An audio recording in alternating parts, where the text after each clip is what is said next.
بہت سارے لوگوں کو نماز کی صورتیں یاد ہی نہیں ہوتی ہیں، ایک بھی صورت یاد نہیں ہوتی ہے۔ ان لوگوں سے کہا جاتا ہے کہ بھئی نماز پڑھ لو، تو وہ کہتے ہیں کہ صاحب ہمیں تو کوئی صورت ہی یاد نہیں ہے۔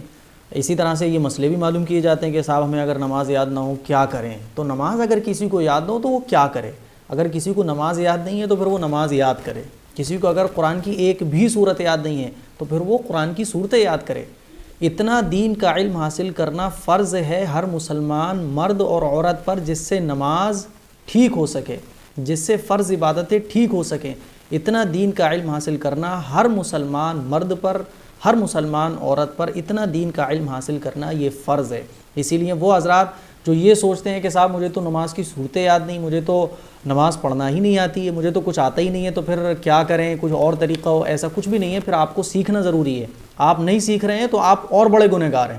ایک بندہ وہ ہوتا ہے جس نے نماز سیکھ رکھی ہے پھر وہ نماز نہیں پڑھ رہا ہے تو وہ صرف نماز چھوڑنے کا گنہگار ہے، لیکن ایک بندہ وہ ہوتا ہے جو نماز سیکھ ہی نہیں رہا ہے تو وہ دو گناہ کر رہا ہوتا ہے، ایک نماز چھوڑنے کا اور ایک نماز اس کو آتی ہی نہیں ہے۔ دین کا علم حاصل نہ کرنے کی وجہ سے وہ دوسرے گناہ کا ارتکاب کر رہا ہے۔ تو جو شخص نماز جانتا ہے لیکن پڑھتا نہیں ہے وہ ایک گناہ کرتا ہے صرف نماز چھوڑنے کا، اور جو نماز سرے سے پڑھتا ہی نہیں ہے، نماز سیکھتا بھی نہیں ہے، تو وہ دو گناہ کر رہا ہوتا ہے۔ ایک تو نماز نہ سیکھنے کا گناہ، دوسرا نماز چھوڑنے کا گناہ۔ اسی لیے وہ حضرات جن کو کچھ بھی یاد نہیں ہوتا ہے ان کو چاہیے کہ وہ قرآن کی صورتیں یاد کریں، نماز سیکھیں، اور جلد از جلد قرآن کی کم از کم ایک صورت تو یاد ہی کر لیں، اور سورہ فاتحہ ہے اس کے بعد ایک صورت ہے، تاکہ پھر وہ نماز اپنی کمپلیٹ کر سکیں۔ اسی طرح سے جو چیزیں نماز میں پڑھنا ضروری ہیں اور ان کو پڑھے بغیر نماز نہیں ہوتی ہے، ان چیزوں کا سیکھنا یہ بہت ہی ضروری ہے، ادروائز آپ کی نماز ٹھیک نہیں ہوگی۔ اس کلپ کو شیئر ضرور کریں۔ السلام علیکم ورحمۃ اللہ وبرکاتہ۔